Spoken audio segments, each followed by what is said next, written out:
This video will be about gluing the lid embroidery to the lid of the box. The order of work here will be that first we will dry fit the embroidery to the lid of the box, and then first glue the top of the lid.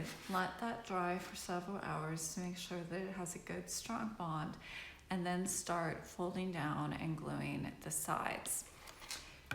So let's get started. The first thing I'm going to do here is I'm actually going to trim some of this excess off just so that I can get a better look at what I'm working with. I'm going to use my pattern as a guide, but remember that it is not an absolute. It is my approximation of how I think this will fit, but it is an approximation. It may not perfectly mimic all of the extra bulk added by the layers of paper, glue, and embroidery here. So actually, you know what? I think I'm just going to start drawing in guidelines and then check them against the pattern, because that seems like the more logical way to proceed here. So I'm going to go 1/2 inch from the top.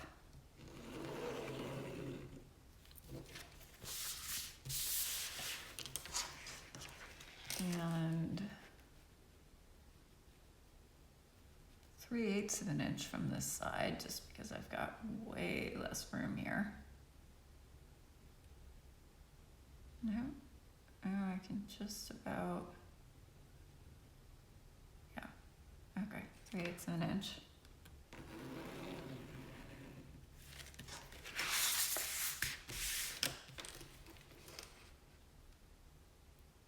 An inch here.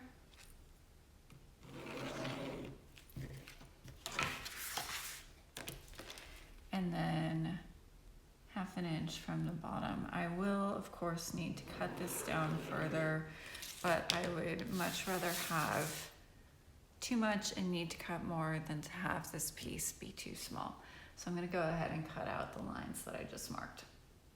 So I've made the first cuts to get the rectangle down to a more manageable size. The other thing I'd like to note about the pattern, this is the design area. This is not a cutting pattern. So if you think about how these come together, these are perfect sides. You do not want to cut this way because you need this extra corner space to fold under at the corners and make sure that you get very, very clean edges. If you cut an L like this, you would have 2 raw edges coming together at the corner, which would be very messy, and you'd have to cover that with trim, which is not the intended look here. So please, please, please leave this as a whole rectangle until we get to the point of turning in the corners, at which point you're actually just going to make some slits to help you aid in your turns. You're not going to actually cut out little L's here. So on my pattern, I had this being about at the point of the edge of the frieze. So to aid me in fitting, I'm going to make a fold here at this line, just so that I can see what I'm working with, and it will allow me to adjust later. The folds aren't permanent. If you need to revise them, you can. This is just to help me see, because once the embroidery has been pinned back, you can no longer see through this. This is opaque, so it's harder to guide your fitting. Okay, so this here, and I'm also trying to just align this, which is proving really hard to do by sight, so I'm going to do one more thing. So I've got this as the back, and I'm going to mark the center of the back. 10 5/8.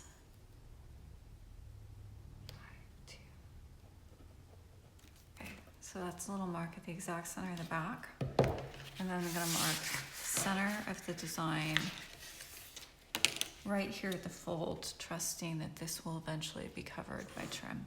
You could make it a little bit in the margins if you're nervous here. So I'm just going to measure between the edges of these two motifs, which comes in at 10 inches perfectly, and then I'm going to mark right at 5. And that will help me place this correctly on the back, because this is proving to be a bit more difficult with the paper backing obscuring my vision. Okay, so now I've got this centered on the back, and I'm going to just hold it down parallel to the edge and start folding. This will give me my edge at the top, and then I'm going to just hold this in place and start folding here. Fold, fold, fold, fold, fold. And now I am going to check the fit.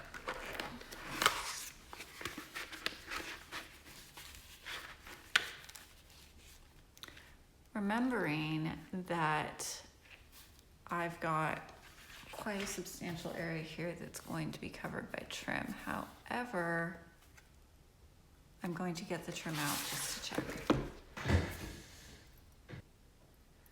Okay, so if I put this back, got this flat, and I'm checking the front.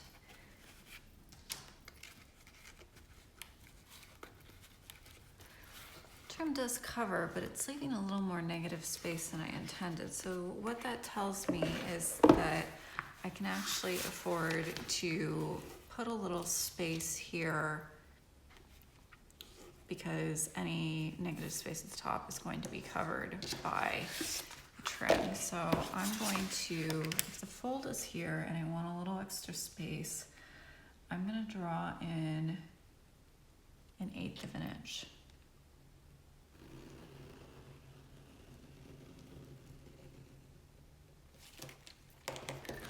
I'm feeling like that's good, so I'm gonna go ahead and make my first edge cut.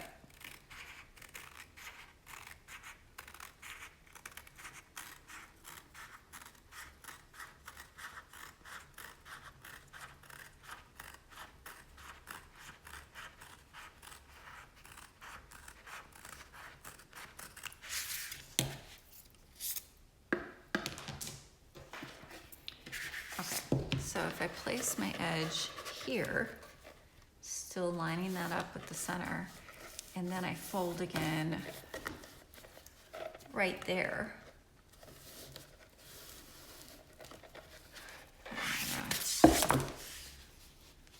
Refold that. Get myself a nice sharp edge.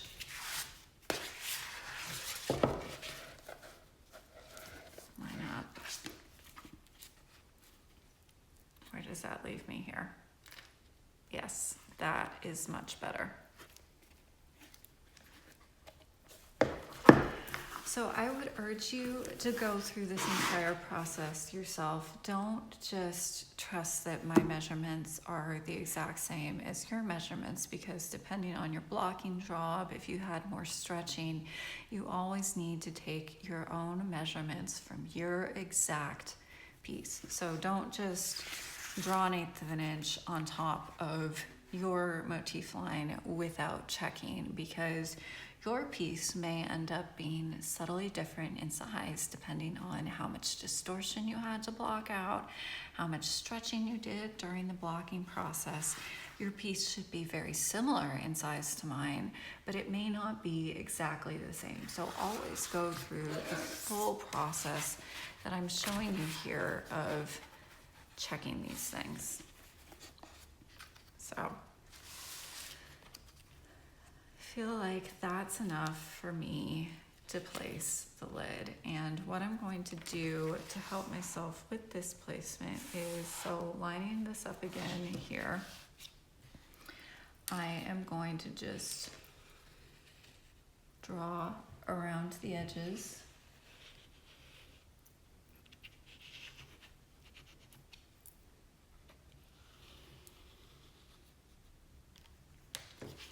giving myself a rectangle. And then I'm going to apply glue to the lid and then invert this neatly into the rectangle to give me my placement. So I'm going to move my trim, and I am going to apply glue to the lid of the box. The other thing I'm going to do is I'm just going to move this embroidery out of the way in case my spatula goes flying while it's covered in glue, which is a thing I am totally clumsy enough to do. So I'm just applying glue gently to the lid here. And I'm scraping off any extra at the sides because I don't want glue there yet. That's going to come later.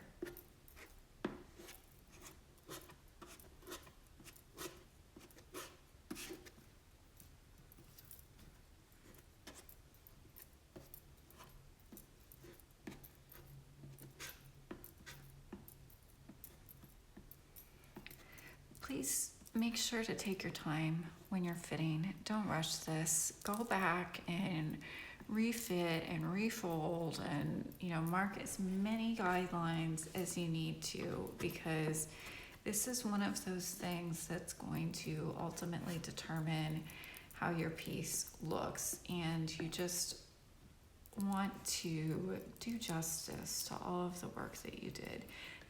Taking a little extra time here is going to be completely repaid later when you have a perfectly fitting lid, when all of your patterns are lining up, because the thing to remember about Forget-Me-Not is that this is a very linear pattern. So if it's wonky and skewed on the lid, you will notice and you will not like it. So take your time with your fitting. It's just one of those steps that do everything you need to do and take as much time as you need to, and go back and recheck, refit, refold until you are completely happy with it and you're certain that your placement is going to be correct. Because yes, paste being extremely sticky and extremely viscous really dries with quite a bond. You cannot pull this up once it's dried, or even once it's at half tack, because you're just not going to be able to get it up. So you need to like what you do here the first time around. So I'm almost done with my lid gluing. I'm just smoothing everything out, making sure I've got it all the way to the edge but not over it. I can see a couple dry spots right here, and I'm trying to make sure I've got adequate glue on that. You see that at all? It's just because the glue's shiny and it reflects light, just make sure that you're watching. Are there any dry spots? Are there any matte spots? Go ahead and... Okay. I have the glue on. I'm going to move this to the side. Going to place my flour sack towel down, to place my embroidery face down, and now I am going to invert this onto the lid.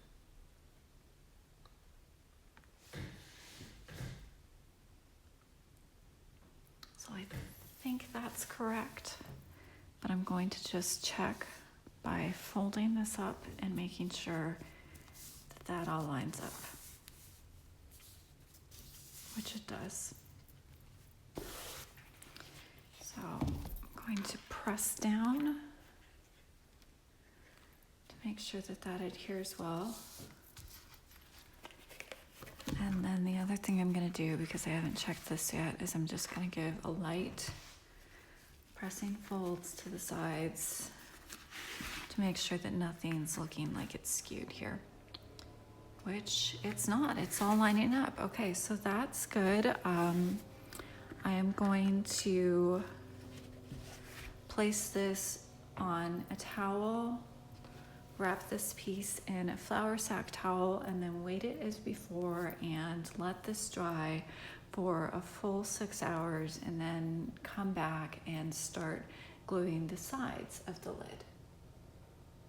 So we're resuming the gluing of the lid. I have let this dry, and now we are going to deal with the long freeze sizes. Long freeze sides. Try saying that 3 times fast. So this actually already got cut down when I was preparing to glue the lid. Now this side needs to be cut down. When I weight this, I'll be putting pressure on this side, which will put weight on both sides simultaneously, so I can glue these 2 down at once, let them dry, and then come back and deal with the short sides. So the first step here is I'm going to actually sharpen my creases. I'm going to take the bone folder and just make sure everything's smooth here. That's good. And then I need to cut this down. So the way I'm going to do that is I'm actually going to just fold this back about right where I want it. And then I'm going to use that to draw a line on the front, which is actually going to be a little interesting because I can't lie this perfectly flat. So I'm going to, oh great, I'm just knocking everything over. I'm going to prop this up a little bit so that this, okay, that's not working either. Improvisation on the fly. You know what I'm actually going to do? Is I am just going to fold this back where I want it all the way across.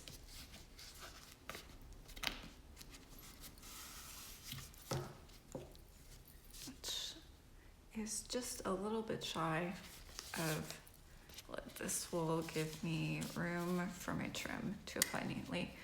I'm going to crease that nicely with the bone folder, and then I'm just going to cut right all across this fold line. Okay, so I've made the cut down the front, and then before I can glue, I have to prepare for these corners to fold under.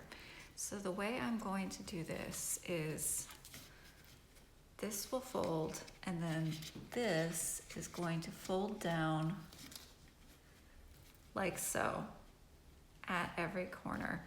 But you want to cut as much bulk out of that as you can so that you don't have a really bulky overlap. So I've folded that and I've made cut lines, cut close to the corner there, but not all the way. And then here,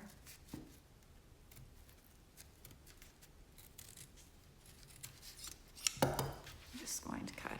Remember that I haven't cut down the edges on the short side yet, so you should have something that looks like this. You need little flaps so that you've got finished turned under edges at every corner.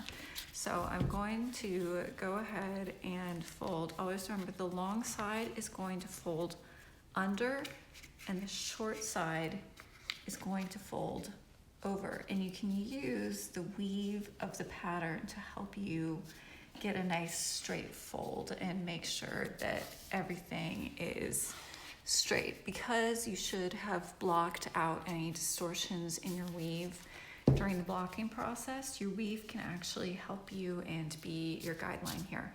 So I'm going to repeat this process of folding and then cutting down into little mitered underlaps at all 4 corners. Okay, so now all 4 corners have been cut, as you can see, and I am ready to glue down the long side freezes. So for that, I'm going to change to my silicone mat.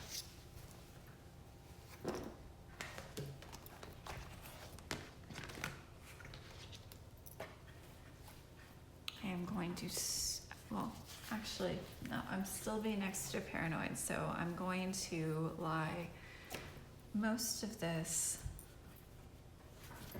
yes, on the mat, sorry, on the flour sack towel, and then just this section that I need to glue will be on the silicone. So I am going to just go ahead and apply glue as I did before. So glue has been applied for this entire side, including the little tabs here. And now I am going to fold this down very carefully. I'm going to fold those tabs under.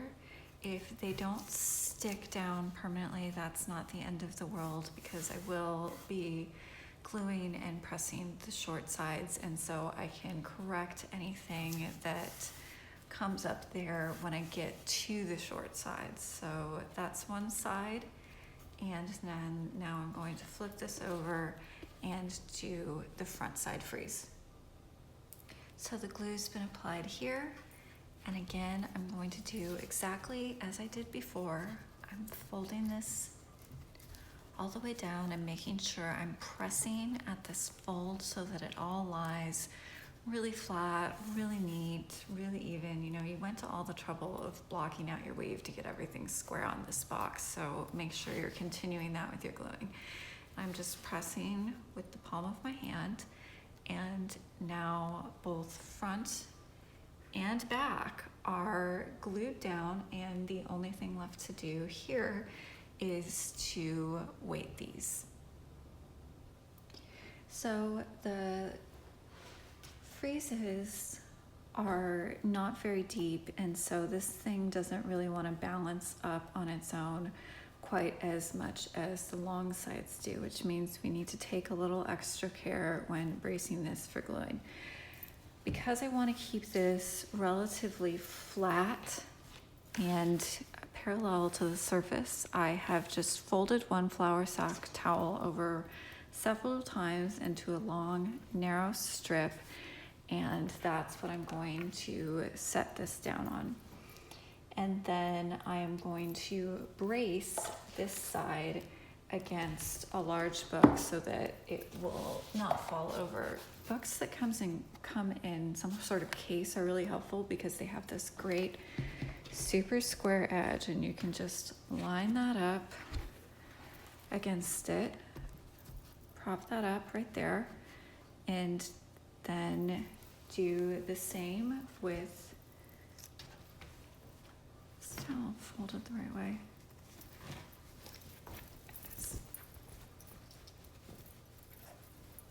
Okay, so sorry, I'm refolding my towel, which got a little messed up, and I am folding the top flour sack towel again into a long narrow strip. I am lying it over this top freeze, and then I'm just going to very carefully balance a book on the top here. We'll see. Is that gonna stay?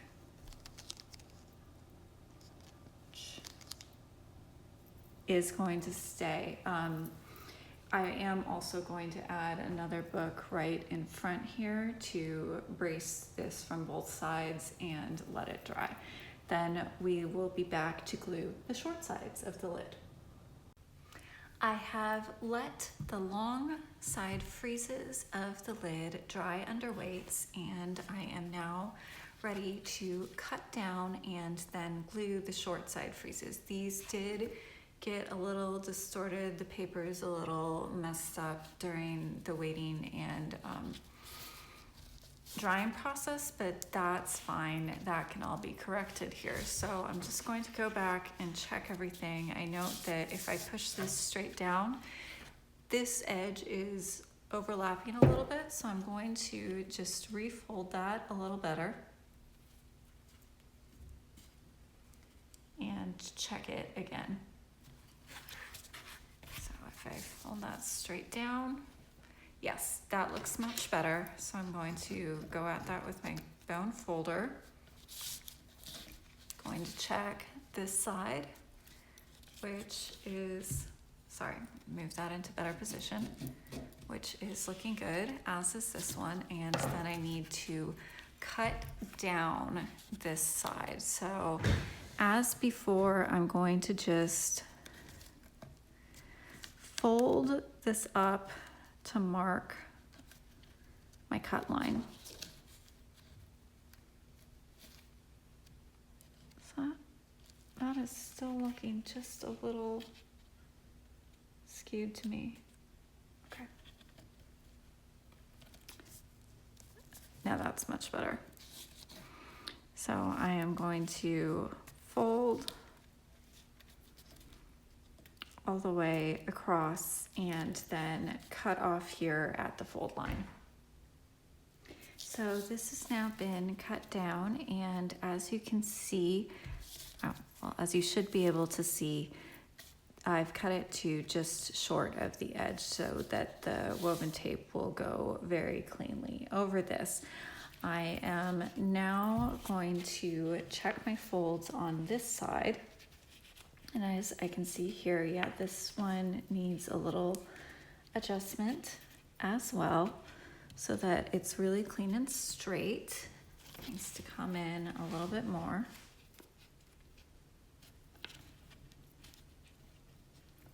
Right there is good. Get the folder out and just make a nice clean line there. And then check on the other side, which that's got a little bend in it. And that one already looks good. So now I am going to, again, score a line and then cut. I am going to get the line scored, and then I am going to cut through this right on camera because I'm gonna have to go through my stitching here, and it's instructive to see what happens here. It's really not ideal, and it is certainly nerve-wracking, but if you do, for any reason, end up in this position, if you followed my outlines for Simple Harmony, you shouldn't, but if you do, don't freak out. It'll be okay. So I'm going to get my fold line scored and ready to cut, and then I'll come back to you in a second just to cut this thing off.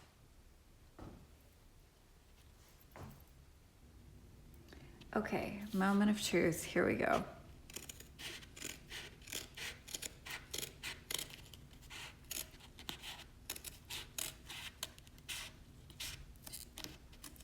And yeah, my scissors are getting really dull, and they are going to need to be sharpened after this.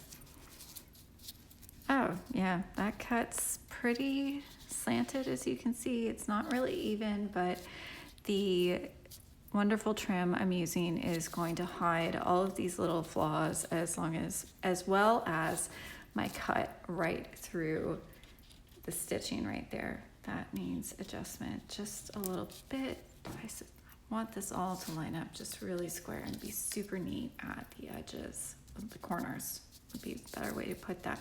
So I am now going to apply glue to each of these sides as I have done before, and then press them smooth. So I have now glued and carefully pressed down as I did on the long sides, paying special attention to the corners here and also making sure that no glue is seeping out from the sides when I press down. You would not want that. It does stain the fabric. So just push and make sure that you're not getting any glue out from any direction. Check all your sides and then return this to dry underweights like this, putting pressure on both of the short side freezes as before, and this will complete your gluing of the lid. Are you excited? I'm excited. The other thing I think is really interesting to note here is how much this has changed visually in going from a flat laid out piece to almost finished, just needs trim and hardware, dimensional object, which is part of the magic of boxes. So I will return this to dry under weights I will leave it overnight, and then tomorrow I'll be back. Well, I'll be back to film tomorrow. This will probably get uploaded later than that, to put the finishing touches on this box once all the gluing here is dry, which will be the last tutorial. We are almost at a finished box, so congratulations if you've made it this far with me.